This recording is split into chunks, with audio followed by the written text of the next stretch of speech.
SIR এর একটি কারণে আবারও বিপদে পড়তে চলেছেন প্রায় 1,36,00,000 ভোটার। আবারও নোটিশ পাঠানো হচ্ছে প্রায় 1,36,00,000 ভোটারকে। শুনানির জন্য ডাকা হবে। হ্যাঁ, নির্বাচন কমিশনের তরফ থেকে এমনই একটি রিপোর্ট উঠে এসেছে। যদি আপনি এসআইআর এর ফর্ম ফিল আপ করে থাকেন আর যদি আপনার ওই একটি ভুল থাকে, নতুন করে আবারও প্রায় 1,36,00,000 ভোটারকে পাঠানো হচ্ছে নোটিশ। যদি আপনি না চেয়ে থাকেন এসআইআর এর ফাইনাল তালিকা থেকে আপনার নামটি বাদ যাক, তাহলে আজকে এই ভিডিওটি আপনার জন্য অত্যন্ত জরুরি।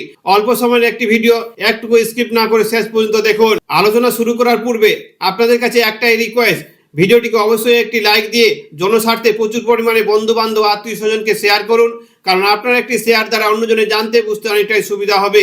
তো চলুন বিস্তারিত জেনে নেওয়া যাক। আপনারা জানেন নির্বাচন কমিশনের তরফ থেকে একের পর এক নির্দেশিকা, একের পর এক নোটিশ পাঠানো হচ্ছে লক্ষ লক্ষ ভোটারকে, এবং সঙ্গে বাতিল করা হচ্ছে একের পর এক ডকুমেন্টস, যার জন্য কেসটি সুপ্রিম কোর্ট পর্যন্ত গড়িয়েছে। সুপ্রিম কোর্টের নির্দেশে এসআইআর এর মাধ্যমিক অ্যাডমিট কার্ডকেও গণ্য নথি হিসাবে গ্রহণ করতে বলা হয়েছে। শুধু মাধ্যমিকের অ্যাডমিট কার্ড নয়, এমনকি লজিক্যাল ডিসক্রিপেন্সিতে থাকা ব্যক্তিদের একটি তালিকা বা লিস্ট ঝোলানোর কথা বলা হয়েছে। তারপর থেকে এবার নির্বাচন কমিশনের অন্য প্রতিক্রিয়া। হ্যাঁ, এখানে বলা হয়েছে 94 লক্ষকে নয়, সুপ্রিম কোর্টের নির্দেশকে মান্যতা দিতে গিয়ে আবারও প্রায় 1,36,00,000 ভোটারকে এসআইআর এর শুনানিতে ডাকার সিদ্ধান্ত নিয়েছেন নির্বাচন কমিশন। দেখুন, নির্বাচন কমিশন জানিয়েছেন যে লজিক্যাল ডিসক্রিপেন্সিতে অর্থাৎ ছোটখাটো ভুল যেগুলো বিএলওর দ্বারাই ঠিক করে নেবে, কিন্তু সুপ্রিম কোর্টে এই কেসটি গড়ালে এবং সুপ্রিম কোর্ট যখন নির্বাচন কমিশনকে জানিয়ে দিয়েছেন যে প্রত্যেকের লিস্ট ঝোলাতে হবে, তখন এবার নির্বাচন কমিশন চাইছেন প্রত্যেককে এবার শুনানিতে ডাকা হোক। বলা হচ্ছে, দেখুন, সাম্প্রতিক নির্বাচন কমিশনের তরফ থেকে নির্দেশ দেওয়া হয়েছিল যে নামের বানানের ছোটখাটো ভুলের ক্ষেত্রে বিএলওরাই ঠিক করে নেবেন, এই ধরনের কাজগুলোকে শুনানিতে ডাকা হবে না। প্রথম দিকেই এটা কমিশন জানিয়েছিলেন। এমনকি সামান্য ছোটখাটো ভুলের কারণেও বাড়িতে নোটিশ পৌঁছাবে না। এরপরে যখন সুপ্রিম কোর্টে এই কেসটি যায় এবং এরপর থেকেই লজিক্যাল ডিসক্রিপেন্সিতে যাদের নাম এসেছে, যখনই এদের নামের তালিকা প্রকাশের কথা সুপ্রিম কোর্ট জানিয়েছেন, অর্থাৎ এদের তালিকা বের করতে হবে। এবার নির্বাচন কমিশনও জানিয়ে দিয়েছেন প্রায় 1,36,00,000 ভোটারকে এবার হিয়ারিং এর নোটিশ পাঠানো হবে।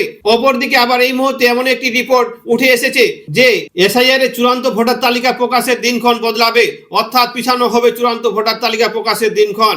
নির্বাচন কমিশন বলুন আর সুপ্রিম কোর্ট বলুন, বর্তমানে যে পরিস্থিতিতে যেই রায় হোক না কেন, যেই নির্দেশিকা আসুক না কেন, তবে সমস্যায় পড়বে শুধু সাধারণ মানুষ। দেশের জনগণ ইতিমধ্যে নির্বাচন কমিশনকে নির্যাতন কমিশন বলতে শুরু করেছে, কারণ মানুষদেরকে যে ছোট ছোট কারণে এসআইআর এর হিয়ারিং এ ডাকা হচ্ছে, তাতে সাধারণ মানুষের নাজেহাল ছাড়া আর কিছুই নয়। কারণ নির্বাচন কমিশনের দাবি ছিল লজিক্যাল ডিসক্রিপেন্সিতে ছোটখাটো ভুলগুলো, যে ভুলগুলো ছিল সেগুলো বিএলওরাই ঠিক করে নেবে, কিন্তু কেসটি সুপ্রিম কোর্টে গড়ালে এবার নির্বাচন কমিশনের নতুন রূপ ধারণ করে যে আমাদেরকে যখন লজিক্যাল ডিসক্রিপেন্সিতে আসা ভোটারদের তালিকা যখন ঝোলাতেই হবে, তখন তাদেরকেও আবার শুনানিতে আসতে হবে, তাদের কারণগুলি আবার খতিয়ে দেখা হবে, অর্থাৎ সমস্যায় পড়বে আবার সেই সাধারণ মানুষগুলি।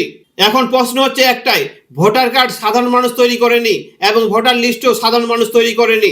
এখনো পর্যন্ত যতই ডকুমেন্টস আপনি ঠিকঠাক করে দিন না কেন, গন্ডগোল আছেই বা গন্ডগোল থাকবেই, কোনো না কোনো ভুল থেকেই যাচ্ছে সরকারি ডকুমেন্টসে। এতদিন ধরে সংশোধন বা এত কিছু করার পরেও এই ভুলগুলো থেকেই যাচ্ছে। একটা ভুল সংশোধন করতে গিয়ে আর একটা ভুল চলে আসতেছে। সাধারণ মানুষগুলো এই চিন্তার মধ্যে দিয়েই দিন কাটাচ্ছে। সরকারি আধিকারিকরা যে ভুলগুলি করছে তার ফল ভুগতে হচ্ছে আজকে আমাদেরকে, সাধারণ মানুষদেরকে। এবার সকলের বাড়িতেই লজিক্যাল ডিসক্রিপেন্সিতে যাদের ছোটখাটো ভুল ছিল তাদের বাড়িতেও নোটিশ আসতে চলেছে, তাদেরকেও হিয়ারিং এ আবার ডাকা হবে, আবার কাগজপত্র নিয়ে দৌড়াদৌড়ি করতে হবে। তো মূলত এই ছিল আজকের আপডেট। ভিডিওটি ভালো লাগলে অবশ্যই ভিডিওটিকে একটি লাইক দিয়ে জনস্বার্থে প্রচুর পরিমাণে বন্ধু বান্ধব আত্মীয় স্বজনকে শেয়ার করুন। আর ভিডিওটি ইউটিউব থেকে দেখলে চ্যানেলটিকে সাবস্ক্রাইব করে নেবেন এবং ভিডিওটি ফেসবুক থেকে দেখলে পেজটিকে ফলো করে নেবেন। Thank you for watching.